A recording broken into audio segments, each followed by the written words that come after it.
আমার বিয়ে হয়েছে প্রায় 4 বছর হতে যাচ্ছে। বিয়ের প্রথম দিন রাতে আমার শাশুড়ি আমাকে ডেকে নিয়ে বলে, বৌমা তোমার পেটে যেন কিছুতেই বাচ্চা না আসে, কারণ কিছুদিন পরেই আমার ছেলে বিদেশ চলে যাবে। আমাদের লাভ ম্যারেজ ছিল, ভালোবেসেই বিয়ে করেছিলাম। বিয়ের 1.5 মাসের মাথায় আমার স্বামী বিদেশ চলে যায়।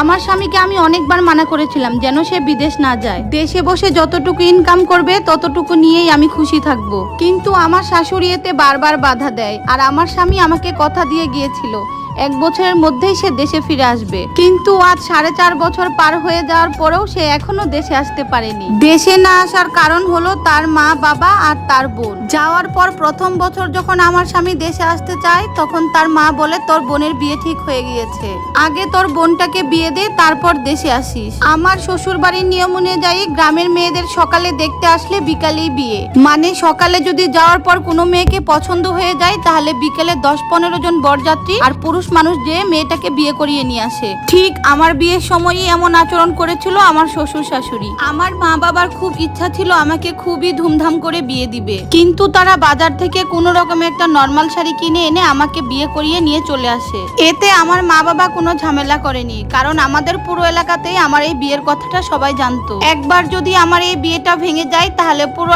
এলাকাতেই রটিয়ে যাবে মেয়েটা খুবই খারাপ। কিন্তু আমি আমার শ্বশুর শাশুড়ির আসল রূপটা দেখতে পাই আমার ননদের বিয়ের বেলায়। তারা এখন সবই চিনে, ওয়েডিং ফটোগ্রাফার, ঢাকা থেকে সমস্ত মার্কেট, বিয়ের সবকিছু আয়োজন, বিয়ের জন্য আলাদা করে মেহেদি উৎসব, আরো টুকিটাকি অনেক কিছু। প্রায় 10 লাখ টাকা খরচ করিয়েছে আমার স্বামীকে দিয়ে, যেন সে কিছুতেই দেশে আসতে না পারে। তার বোনের বিয়েতে সে খরচ করবে এটাই স্বাভাবিক, কিন্তু একেবারে 10 লাখ টাকা এটা কোনো কিছুতেই মাথায় আসে না। যেখানে আমাকে একটা নর্মাল শাড়ি দিয়ে এই বাড়িতে বউ করে নিয়ে এসেছে, সেখানে তার মেয়ের বেলায় 10 লাখ টাকা খরচ করে ফেললো। যাই হোক, বিয়ের ঘটনাটা না বাদ দিলাম। এরপর 2 বছর পর আমার স্বামী আবার দেশে আসতে চায়। তখনও আমার শ্বশুর শাশুড়ি আমার স্বামীকে নানান ধরনের তালবাহানা দেখিয়ে আর দেশে আসতে দেয়নি, কারণ আমার ননদের বাচ্চা হবে, তাদের বাসায় অনেক বড় করে অনুষ্ঠান করবে আর আকিকা করবে। এই অনুষ্ঠানের বাহানা দেখিয়ে আমার শ্বশুর শাশুড়ি আমার স্বামীর কাছ থেকে প্রায় 1 লাখের মতো টাকা নেয়। আমি আমার স্বামীকে অনেকভাবেই বুঝিয়েছিলাম সংসারে অবশ্যই খরচ করবা, কিন্তু কিছুটা হিসাব করে, কিন্তু সে কখনোই আমার কথা শুনেনি। যখনই তার মা বাবা টাকা চাইতো হিসাব না করেই টাকাটা পাঠিয়ে দিত। কিন্তু আমার স্বামী ছিল আমার বিষয়ে উদাসীন। যখন আমি বলতাম আমাদের দুইজনেরও তো একটা ভবিষ্যৎ আছে, আমাদের দুইজনের কথা ভেবে হলেও কিছু টাকা সেভিংস করো, কিন্তু কখনোই সে একটা টাকাও জমায়নি। মাস শেষে যে কিছু টাকা সে আমাকে দিত, সেই টাকাগুলো জমিয়ে আমি কিছু টাকা ডিপিএস করি। এইভাবেই আমি কিছু টাকা জমাই। এই তো কিছুদিন আগেই কুরবানি ঈদটা গেল। আমার স্বামী এইবারও চেয়েছিল কুরবানি ঈদের পরে আসতে, কিন্তু আমার শ্বশুর শাশুড়ি বলল এখন তারা বাড়ির কাজে হাত দিয়েছে, এখন যদি আমার স্বামী দেশে চলে আসে তাহলে কিভাবে কি হবে, কিভাবে তারা বাড়িটা কমপ্লিট করবে। টাকা যদি শর্ট পড়ে, বাড়ির কাজের অজুহাত দেখে এইবারও আর আমার স্বামীকে আমার কাছে আসতে দিল না। এই তো কিছুদিন আগে আমার শাশুড়ি তার রুমে আমাকে ডেকে নিয়ে বলল, বৌমা তুমি এখন থেকে আমার ছেলের সাথে একটু কম কথা বলবে। যখনই আমার ছেলের সাথে আমি কথা বলি তখনই সে দেশে আসতে চায়।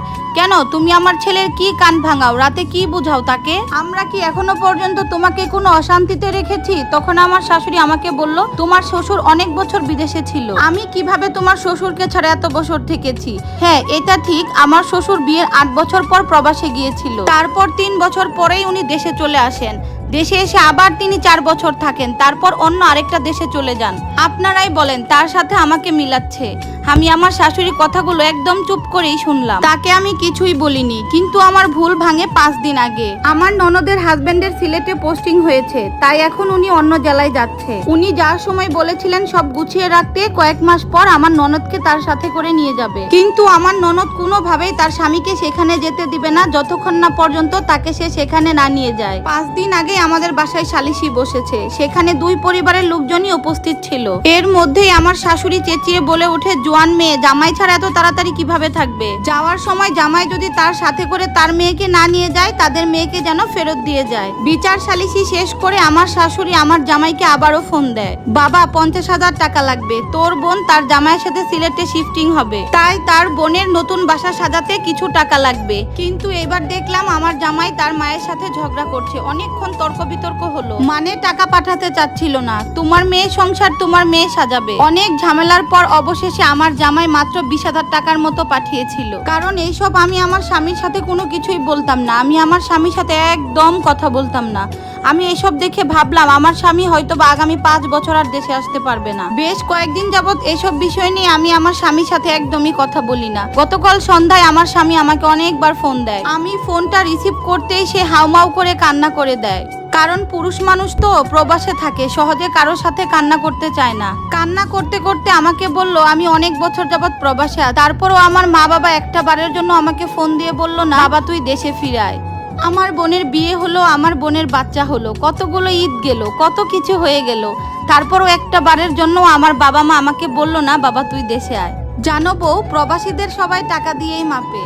যতদিন প্রবাসী ছেলে বাড়িতে টাকা পাঠাতে পারবে ততদিনই প্রবাসী ছেলে ভালো, আর যখন বাড়িতে টাকা না পাঠাতে পারবে তখনই প্রবাসী ছেলে হয়ে যায় কালো। এরপর আমার স্বামী আমাকে যে কথাটা বলে সেই কথাটা আমি কখনো কল্পনাও ভাবতে পারিনি। তারপর আমার স্বামী আমাকে জানায় সে 1 মাসের মধ্যে দেশে চলে আসতেছে। যদিও এর আগে আমার পাসপোর্টটা করা ছিল, সে আমাকে এবার নিয়ে চলে যাবে, সুন্দর একটা সংসার হবে। আমি আলহামদুলিল্লাহ এখন অনেক বেশি খুশি। আমার স্বামী আমার জন্য কিছু করেনি, এতে আমার কোনো আফসোস নেই। এই সম্পূর্ণ স্টোরিটা এক আপুর জীবন থেকে নেওয়া।